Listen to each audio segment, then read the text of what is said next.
thumbs up around the horn if everybody's ready. Jim, you good? Okay. Okay, Jim. Good evening, and thank you all for being here. All of Nashville and we in this police department was shaken by Monday's incident, the tragic murder of Alyssa Lokits on the Mill Creek Greenway in Old Hickory Boulevard. From all the information that we received from the investigation, these two people apparently did not know each other. We believe that Alyssa was apparently exercising on the Greenway when a man abducted her into an overgrown area and attempted to sexually assault her and then shot her. In fact, someone heard her yell, "Help, he's trying to rape me," before gunfire was heard. A homicide and specialized investigation detectives worked throughout the night and today to identify the man responsible for this crime. The first break came Monday night when a local resident provided us video footage from a dash cam in his vehicle that gave us great video of the suspect, subsequently identified as Park, and his vehicle on the Greenway trailhead. The video was clear. It gave a very vivid description of the car, and there was also a person witness there that gave us a partial tag of the BMW. Both of those were very significant in this case. And also, while we were vetting this information through all of our sources, through our detectives and law enforcement partners, we got another break in this case from homicide detective Shannon Forsythe. Shannon Forsythe was reviewing the photograph and identified Mr. Park from a suicide investigation that she had in December of 2021 of Park's identical twin brother. And so we were able to follow up on that information. Our Titans team, undercover detectives, set up on Park's house in Brentwood and followed him and took him into custody shortly after warrants was issued for his arrest at 3 p.m. Less than 24 hours after this unimaginable crime. I hope this gives Nashville some peace of mind and some comfort that this person can't harm anyone else. I've been asked today whether LPRs would have made a difference in this investigation, and my answer is yes. Park lived close to an intersection where we plan to put LPRs once they're funded and we're able to use them. This would have given us information that would have been a lot more timely and given us an opportunity to deal with this sooner rather than later. And you've heard me say it many times, and I'll say it again. LPRs make us safer. While everyone is here, I also want to address last night's arrest of two 24-year-olds who had gang affiliations who took part in Saturday night's gunfire on Jefferson Street. These shooters had no regard for human life. There were children, there were women, there were people standing around as these individuals began firing at each other. Marquez Davis was convicted just 6 months ago on charges of robbery, felony gun possession, and felony possession of ecstasy for resale. He received a 10-year probated sentence to the Community Corrections Program. Even probation should have restrictions and consequences. And violent gun crime should be treated as it is, with serious consequences.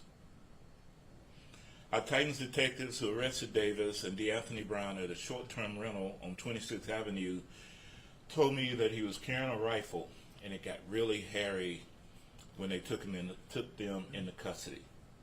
I'm thankful that no one was injured during this incident. The investigation into Jefferson Street is continuing. Now I want to say a few words about our officers, our men and women who responded to Jefferson Street. On a Saturday when it was supposed to be an event and a celebration for residents in the North Nashville area, for really all of Nashville. And our detectives responded, our Titans teams responded, non-lethal shooting units, and I'm so grateful to the dedication of them coming out on their time off to work this case, and they tirelessly worked this case all weekend until they identified these individuals.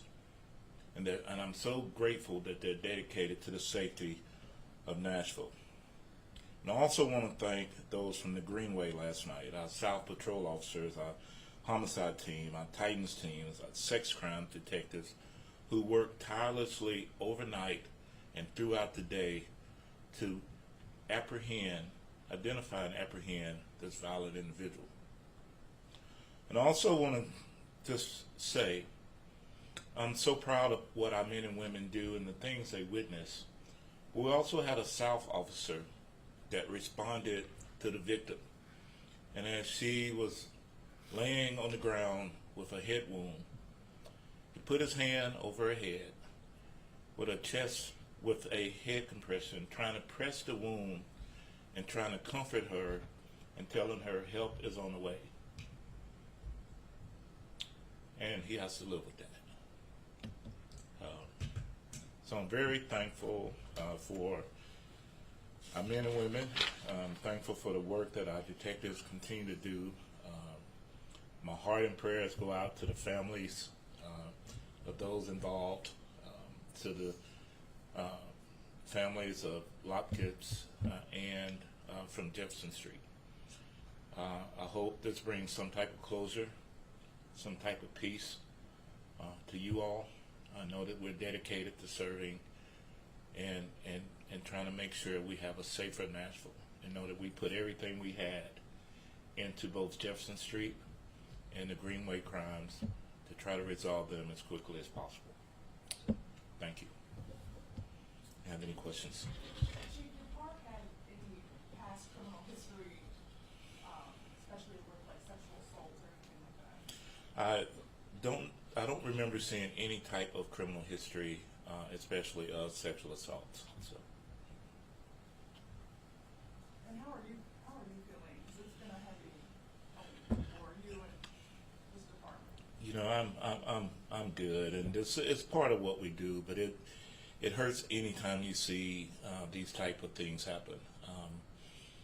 You know, when we come up on the weekend and we have a celebration on Jefferson Street, and we have national celebrities in, and people are excited about being in Nashville, and then we have people that's not even connected to an incident,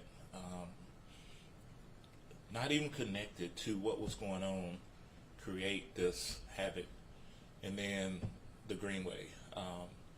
But you know, 36 years in, I still love what I do, and this is why I do it. Dedicated to helping people and trying to bring closure to those that have been harmed, and to let people know that we really care, and I'm doing good. It always hurts. You know, if it didn't hurt 36 years later, I think I'd give it up. So thank you for thinking about me. So. Did Park say why he was in the Greenwood area? He is being interviewed now at this time, so hopefully we'll have more on that here soon. He is here at headquarters. So. And I imagine people in the area are probably on edge who live near Greenway. Do you plan to have any extra patrols there or anything like that? I know Park's been arrested. Yeah, so we have our Parks division, but we're putting together a robust plan that, you know, Parks is short-staffed.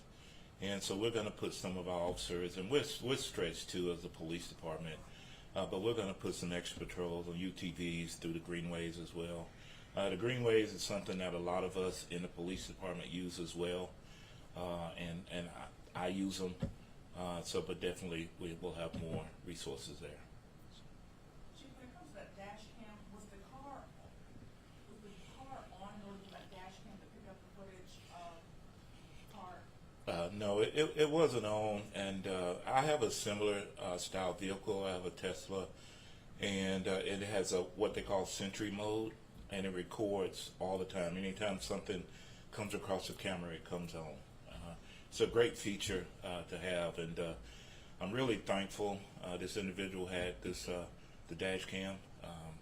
I know some people are against video and fuses and those kind of things, but if we didn't have this, I'm not even sure we would have been able to make this case. Have you talked with the mayor when it comes to LPRs and trying to get council to get on board and get this implemented soon? Yeah, we've had conversations, and he's wanting to vet it more with more communities, but we feel we're ready to go. We did a pilot. The pilot was successful. It was successful in helping us with crime. In fact, one of our members here was talking to the Shelbyville police chief, and they just got license plate readers, and they got I think it's 12 cameras for, I don't remember the amount, and within 2 hours they got 2 stolen cars, and the council was in Shelbyville was 100% in. I hope that our city realizes that this is a very valuable tool, that every county that touches Davidson County has them, including Belle Meade, and it's something that we desperately need. And I pray that we don't have an incident where we don't have dash cam, or we don't have someone helping us like we had in this case, but we still be looking for, and to be quite honest, what I was thinking last night when this happened, I was worried this could be a serial rapist or serial killer. I was worried this could be someone that could do this over and over. And so I'm so thankful that our people got on this. We need technology. So, yeah. Thanks, everybody. Thank you.